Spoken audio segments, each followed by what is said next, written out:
Hello, ladies and gentlemen, and welcome to the future of the water and wastewater industry and the careers you didn't know about. And we are live on location at the AquaTurf for the CWWA Connecticut Section AWWA fall meeting. And with us in the house, ladies and gentlemen, from COST and CWWA, Mr. James Berardino. How you doing? Salutations. Yes, to be here. Thank you for coming up. All right. So, how long you been involved in COST and CWWA? Well, I've been here. I got out of college around 2016, 2017. I was in a bit of a lull period, and I think my first year here was, obviously I had the college semester, so I had to enter around May, and the legislative session is kind of like January to June-ish. Yeah. So towards the end of the 2015 session, I did about my first 2 weeks, I would say. Other than that, I was just here in an event capacity. Okay. Photography. Nice. That sort of thing. Helping mom out. Yep, exactly. So right. mom's boss. There you go. Okay. So, what was your career path in education? I studied international business at Bryant University. Okay. I graduated the class of 2017. That was a good time. I was living in Providence at the time. Okay. Great university. And I minored in marketing and Spanish. So the photography was more of a side thing, and then the politics, legislation, that was all sort of like a family thing. Okay. Yeah. So Now, are you now a registered lobbyist? I am. Yep. Nice. Have been for about 9 years. Okay. 8 years. So is this the long session this year? Or? This was the short. We only worked about 3 months this session. So Okay. anybody looking to get into the lobbying industry, it is very time flexible, Yes. so to speak. Yes. Especially now that it's post-COVID, a lot of, hybrid work stuff between live and online. Yeah, but the thing is, depending on the bills and when they pop up and so forth. Oh, yeah, but that doesn't really affect us too much. As long as it's not a bill that we really care about, they could do something very contentious, and we just kind of know that parking's hard to get that day. Yeah, exactly. So what have been the, from the lobbying side, what have been the hot topics this past session? Well, in the water industry, there was a very hot topic. I can't remember exactly which companies it was, or if I'm allowed to speak about it, but there was a bill allowing one water company to purchase another water company. Ah, yes. And that was very, very contentious in this industry over the past year. I believe both of them are here today, so I can't wait to hear more about it. Well, I know one is RWA. Yes. Yeah. CT Water might be the other. Yeah, I forget who was buying who, but Yeah. it was supposedly beneficial for one and less favorable for the other. Yeah. So. Well, and again, those are, it's like anything else. The industry is constantly in flux, and you get to a situation, it's highly regulated, and you never know what from a legislative standpoint, some of the new regulations that are popping down the pipe. I was surprised to see that it had to be like a bill, like as if somebody was appointing a judge. Like this company can buy this, and it makes sense because water's a public trust. Well, once you start getting Pure involved, Yeah. And so forth, then it becomes a whole different. Well, especially from the standpoint of, whether it's the classification of water, whether it's municipally owned, or whether it's regional, or whether it's investor owned. Yeah. So that everybody plays in a different sandbox, but Okay. it always flows back and forth. But the walls encapsulate them all. Yes, it's wet and wild. When you go from there. So anyway, so you went to Bryant? Yep. Okay. How was your time at Bryant? Did you go in knowing what you wanted to do, or No, so I studied the most vague thing I could possibly think of, which was international business, because I didn't know what I wanted to do. Okay. And that vagueness kind of transcended my college years into my first professional years. I tried out the photography company at first. Mm-hmm. Quickly sort of discovered it wouldn't really be a livable solution at that level.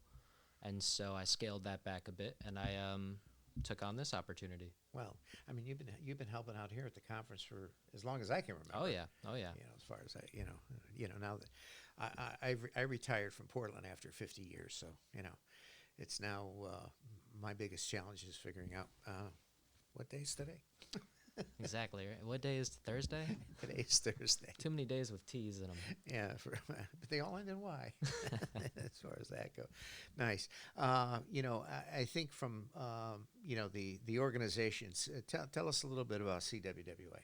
Okay, well, it's a national organization. We're the Connecticut branch. You might see on the poster today that there's a sister company, CTAWWA, which confused me for a while. Mm-hmm. And that is, I don't even know the full acronym, but it's like the Connecticut Charter. Connecticut section of the AWWA. Exactly. The American Waterworks Authority. Association. Gotcha. So they kind of handle all the nation's water stuff, and we're the CT portion of that. Yeah. So I don't really intermingle with them as often as I would expect to. Well, from my dealings, and like I said, I've been involved. I'm a past chair of the section and so forth, and the Connecticut section, AWWA, is more on the nuts and bolts side, okay, and CWWA is kind of unique because they deal with a lot of the regulatory legislative issues. Yeah. So, and a lot of different sections across the country handle that in different ways, but we're kind of unique in that way in CWWA. So with CWWA, obviously, you have to be at the Capitol. Well, not so much anymore. A lot of it, before they would only, what do you, like stream the meetings online? Yeah. They would only do like one or two at a time if you were watching CTN, but now on YouTube, every single committee has its own YouTube page, and every meeting is streamed individual. Even if you miss the stream, you can go back and watch the past uploads. Yeah. It's made me a bit of a productive workhorse. Well, it's again, it saves a lot of travel time in the car. Oh yeah, and they might think up at the Capitol like, oh, this guy's never here, but like I'm somehow 10 times more productive, and then the day or two I go up, I do all the in-person stuff I need to do, and I cross all the T's, dot the I's, set up meetings. And I think that's a byproduct of COVID. I mean, for sure. You get the situation where everything was in person, and now post-COVID, everything is And they shut down the Capitol for about a year and a half. Yeah, so I mean everything was via Zoom. Yeah, all 2020 it was closed, except for the first month or two. All 2021, I believe it was closed, and then 2022 they didn't even go back in. I might have my ears mixed up, but I don't believe they went until halfway through the session. That could be. I know the state health department, they were working mostly remotely. Yeah. As far as that goes, I go from there. But yeah, but again, that's and a lot of layoffs. Yeah. Well, it was the state hemorrhaged a lot of people. For sure. On the private side too, even us lobbyists. Yeah. I noticed a lot of the younger folks on my end of the people a lot better than me, honestly, at the job, and they were getting let go. I was kind of surprised. They all went to staff positions. Okay. Well, not all of them, but the ones I knew. Yeah. Which is a good job, too. Well, and again, the neat thing about the water industry, and, it's a secure industry. Exactly. It's not something that you can, and that's what I tell all my students, it's not something that you can outsource. You need boots on the ground. And even from the legislative side, you kind of need like a bit of either a history, because I wouldn't say I understand all the water stuff, but especially from an engineering point of view, as a lot of the folks here at this conference are, but you kind of need a familiarity with the legislative end of it, and which bills have been there, when it was, who was in charge, who brought them forth, and seeing like people get laid off in the legislative end of the water industry is kind of interesting, because how are you going to find a replacement that has that familiarity and that skill set knowledge, Yeah. Not even the skill set, because that can be bought and sold, but you'd have to catch them up, via YouTube documentary or something. Oh yeah. A lot of history there. The how-to on YouTube.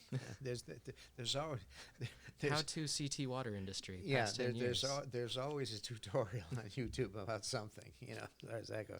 So flipping over to cost. So tell us a little bit about costs. What is cost? So cost is interesting because so just as a precursor, they sort of legislatively cater to the smaller towns in Connecticut. So not so much the I don't know what you'd classify like Middletown, Meriden as, like a city or like a municipality. A municipality, but a larger municipality. Yeah. It kind of separates those larger municipalities from the smaller ones and makes sure the folks with like 3,100 people in their town, as I spoke to a guy from Andover yesterday. He said they had 3,100. They're getting raked over legislatively. The town I grew up in, I think, has 6,000 people. Durham, I could be wrong. Yeah. So a lot of those towns have difficulties being heard and appropriately funded or underfunded or wherever the funding needs to really shift to.